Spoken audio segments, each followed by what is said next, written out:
Once the war had concluded, the Vatican helped former Nazis escape Germany to safe havens in South America. They even helped Ustasi leader Pavelic escape to Argentina.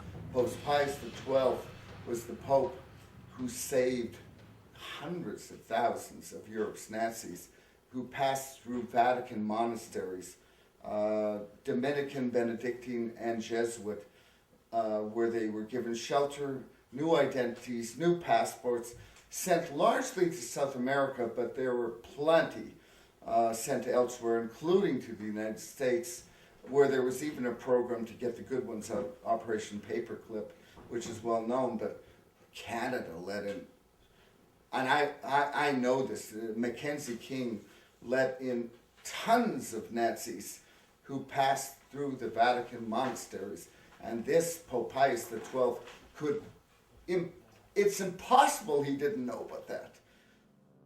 After World War II, a conflict began between the Western powers, mainly the US and Britain, and those of the East, the Soviets and the Chinese.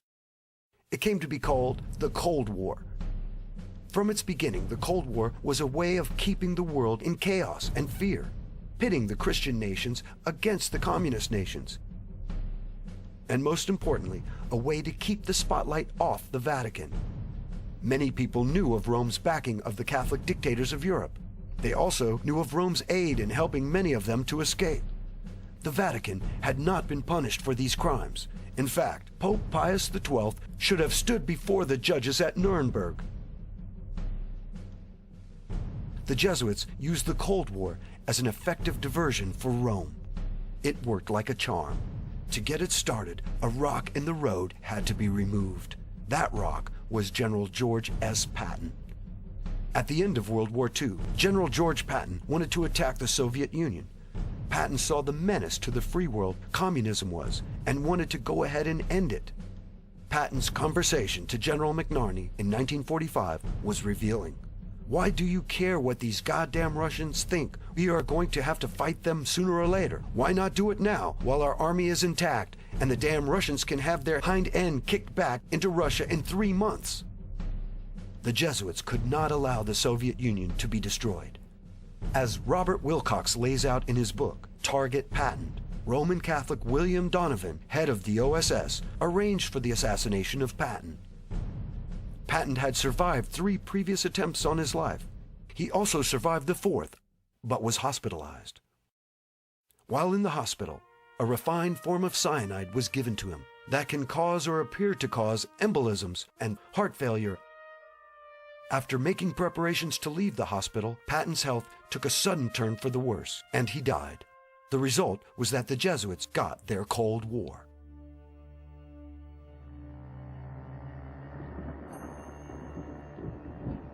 During the Cold War, the activity of 2 U.S. presidents, John Kennedy and Ronald Reagan, reveals much about the power of the Jesuits. John Kennedy was a Roman Catholic who turned against the Vatican and the Jesuits.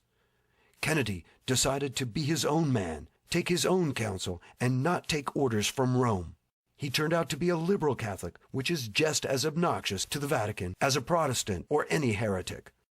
Kennedy began to pull out of Vietnam. He ordered the Treasury Department to print money and not go through the privately held Federal Reserve. And he had plans for a new invasion of Cuba. See, Kennedy wanted Cuba back from Castro. The big lie is that Kennedy, he canceled the orders. He didn't cancel the orders. McGeorge Bundy canceled the order for the air cover in the Bay of Pigs. That's according to Fletcher Prouty in his book JFK. And on the USS Essex, which was an aircraft carrier there, that the captain was told not to give any air cover to the invading patriots there in Cuba. But that cover was canceled, not by JFK, because the night before he said he gave a go-ahead. And to prove this point, there's a book that's been released about a year ago called Ultimate Sacrifice, written by Waldron. And in that book, it shows that JFK had planned to invade Cuba on December 1st, 1963, and get rid of that Jesuit, Fidel Castro. On November 22nd, he was killed, 8 or 9 days before the invasion was to take place. Like the assassination of Abraham Lincoln, John F. Kennedy's assassination was meticulously planned and executed, with Lee Harvey Oswald as the patsy. But you see, Gene Hill with Mary Moorman were right there at the limousine. And Gene Hill and Mary Moorman said that the driver turned around and shot. But they thought the driver was shooting back at the shooter. They didn't know the driver was shooting JFK in the head, along with the storm drain shooter. A simultaneous headshot. That shot from the grassy knoll was a distraction. They had a smoke. I mean, we've had smokeless gunpowder since the turn of the century. I mean, why would they use a rifle and have smoke? It was a distraction for the crowd to run up to the grassy knoll, because the real shooters was the storm drain shooter and the driver shooting Kennedy in the head simultaneously. And I show in my book, Kennedy was shot 5 times. The assassination was done in a very public way to show other would-be presidents what would happen if orders were not followed. The assassination of John F. Kennedy is done in broad daylight as a warning to all the other leaders of the world, but it's also done with this viciousness, because you see, JFK was a Catholic, and they wanted to kill their Catholic boy who refused to uphold the temporal power of the Pope.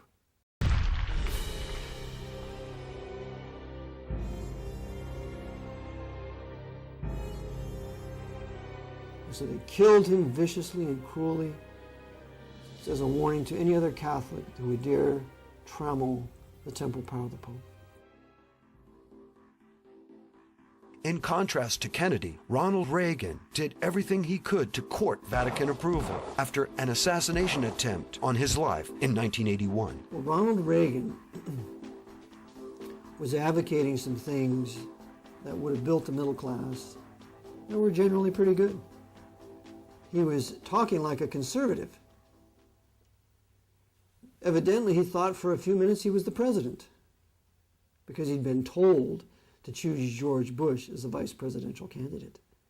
And all the conservatives said, "How could you do this to us?" And yet he's still, quote unquote, elected. So Reagan starts to advocate some pretty good things. And so, we're going to punish you, Ronnie. And so they carried out the attempted assassination. If he survives, he'll do what he's told. If he doesn't survive, well, then George Bush will openly take his place and be the president. Either way, we win. So Jerry Parr, the Secret Service agent, shoots Reagan inside the vehicle and makes it look like Hinckley is the one who shot him. Hinckley did not shoot Reagan. Reagan was untouched at the time he was entering the limousine. He was shot inside the limousine by a Secret Service agent, and then, phenomenally enough, a Jewish doctor saved his life. So Bush was a part of this, of course. He was not openly made the president, but he was secretly the president during the entire 2 terms of Ronald Reagan. President Reagan has come to fulfill the greatest moment in the history of this conspiracy, because no other president has come as close as President Reagan with the Vatican, and even not even John F. Kennedy. What that means is they have done to President Kennedy, to President Reagan, what they were not able to do even through a Roman Catholic president. In 1984, Reagan established diplomatic relations with the Vatican. Not since 1867 had there been any official contact between the 2 countries. That relationship was formally restored by the worst president America has ever been disgraced with, our greatest traitor, Ronald Reagan. When he restored diplomatic relationships with the Vatican, formally recognized the sovereign state of Vatican City as a nation, and now America can enter into a concordat with the Pope, as warned by ex-Jesuit Alberto Rivera for many years. Ex-Jesuit priest Alberto Rivera also revealed a secret concerning the inauguration of Ronald Reagan that some noted at the time, but few fully understood. Alberto Rivera made a startling statement in which he said there would be a sign given to Jesuits throughout the world when all churches would be taken over by the Jesuit order. The sign was to be when a president of the United States took his oath of office facing an obelisk. For the first time in U.S. history, the swearing-in ceremonies were moved to the west front of the Capitol, and President Reagan faced the Washington Monument. After Reagan's presidential reign, the Berlin Wall came down in 1989, and the Cold War ended. However, instead of greater freedom, nations around the world found their governments becoming more repressive. Terrorism became the new foe, and the United States and other Western governments pledged to fight this new enemy at all cost. That included taking away all God-given rights from the people in order to bring about supposed peace and safety. In America and elsewhere, many noted that the government knew about the terrorist attacks in advance, but failed to stop them. In fact, it is now painfully obvious that the government allowed these attacks to occur. Unfortunately, the American people find themselves in the same situation and making the same mistake that the Southern people made before the war between the states. In the 1800s, the South, like the North, had Jesuit-controlled Freemasons and coadjutors in key religious, political, and military positions. Many newspapers were also under Rome's control. These men and media outlets created the agitation towards war. As the slave issue escalated, pushing the South towards secession, the Southern people fully expected God to be on their side. However, like America today, the people of the South failed to understand they were not on God's side. The South did not practice biblically sanctioned slavery. The Bible authorizes two types of slavery: a voluntary servitude to pay off debt, and slavery as a result of war. The South did not practice these types of slavery. The South practiced man-stealing or kidnapping for profit.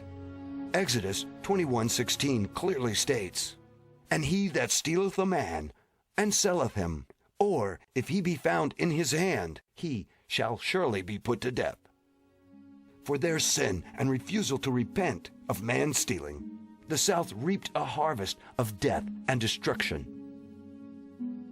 Likewise, America today is finding itself in the same situation. Instead of asking God why He did not protect them from the terrorist attacks on September 11, 2001, Americans were easily manipulated with pride and cried out for vengeance against a foreign enemy. A vengeance that brought multi-billion-dollar profits to the death industries by promoting endless war.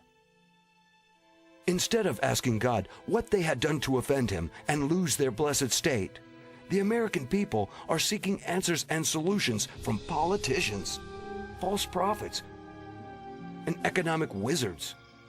For the most part, the American people do not see a correlation between turning their backs on the God of the Bible and the disasters that have come down upon them.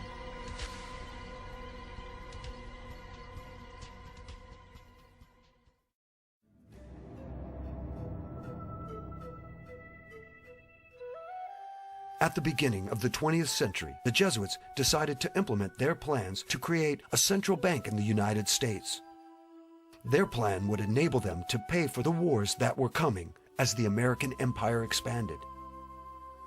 Once this was accomplished, the common man would hold worthless paper, and the Jesuits would be in a position to fund new wars using the U.S. military as its muscle.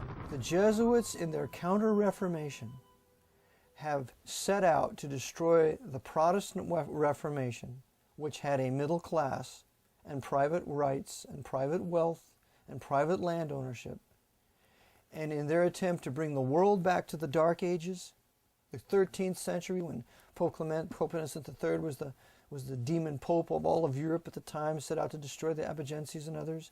To do this, to destroy Western Protestant civilization, they had to implement the pillars of the Communist Manifesto. Well, two of those pillars are these.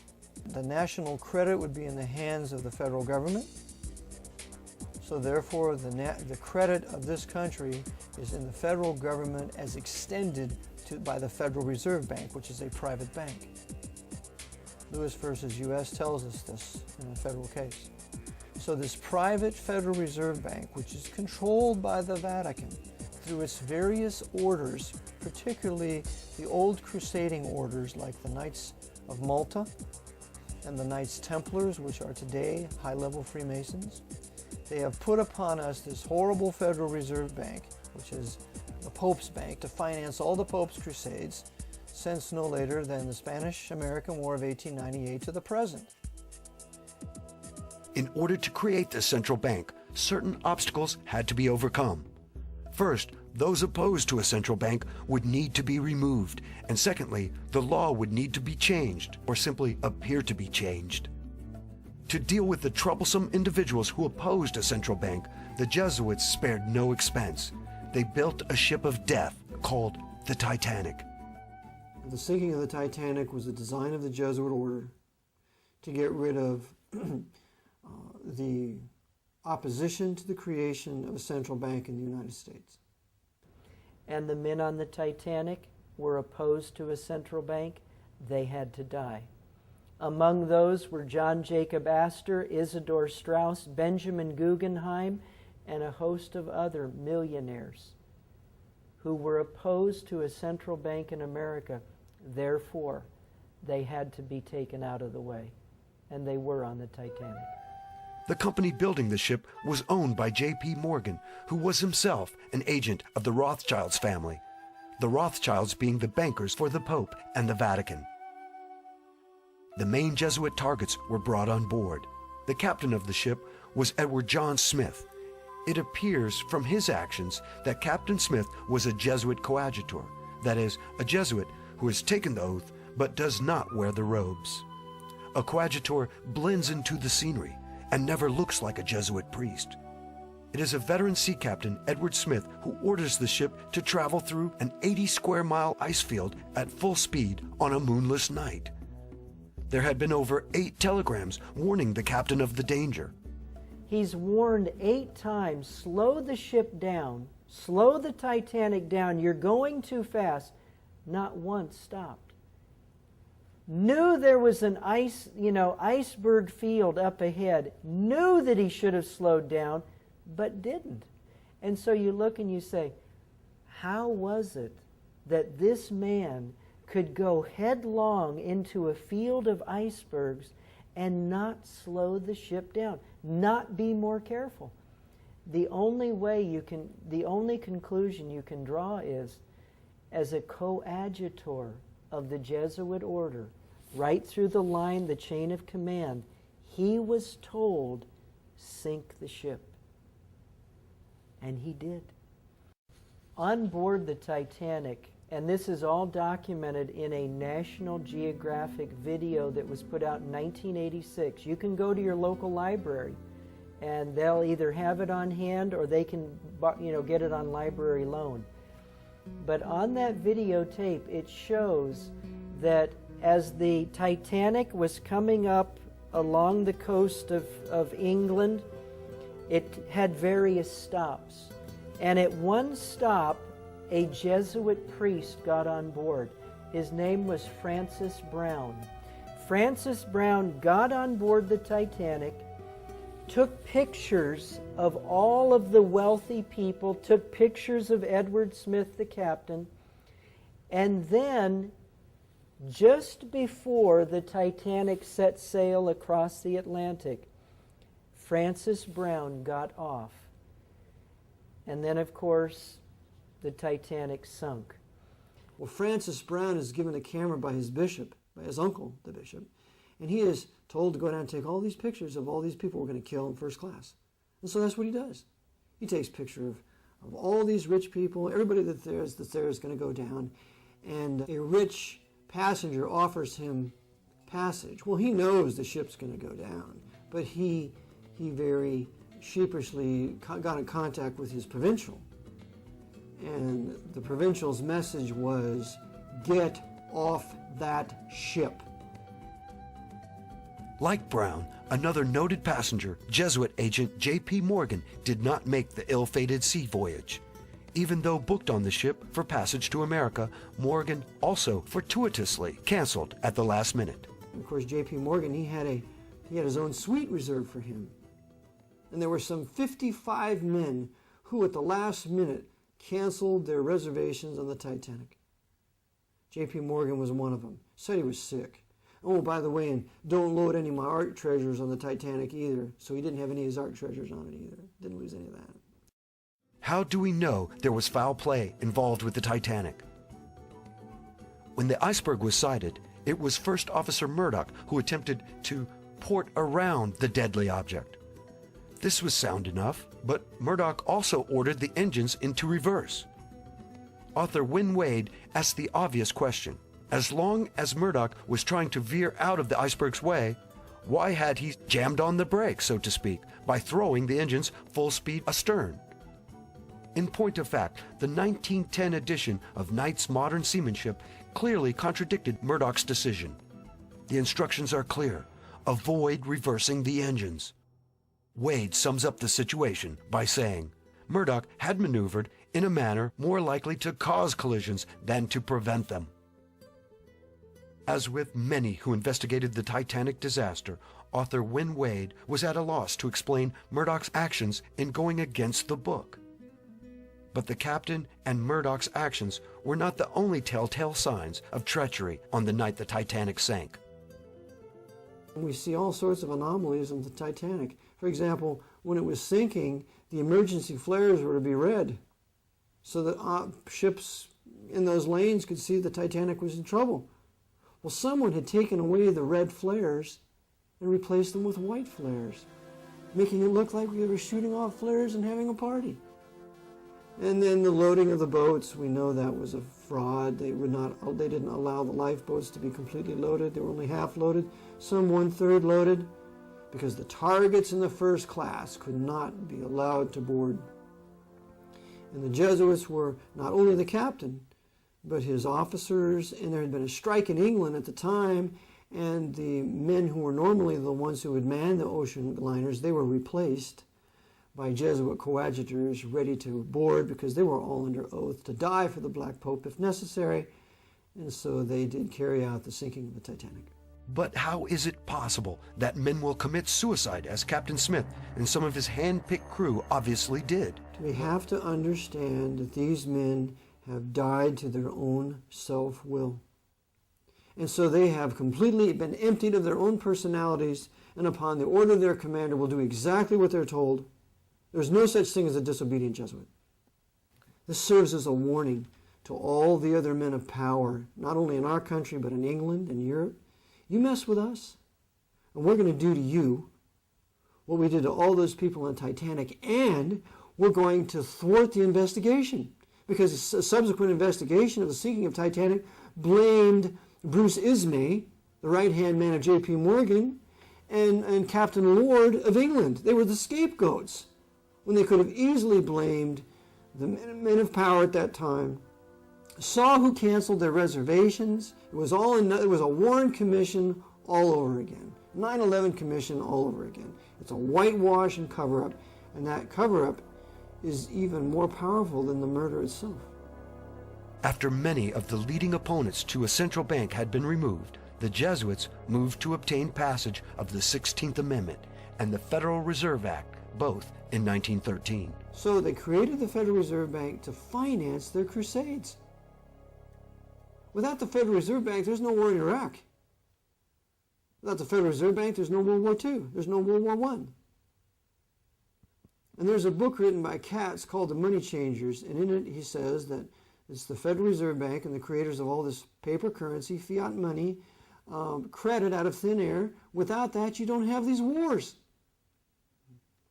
So they needed the Federal Reserve Bank to create wars on heretic and liberal peoples in Europe so that they could restore the Pope's temporal power throughout the European nations that was being thrown off in the 1800s.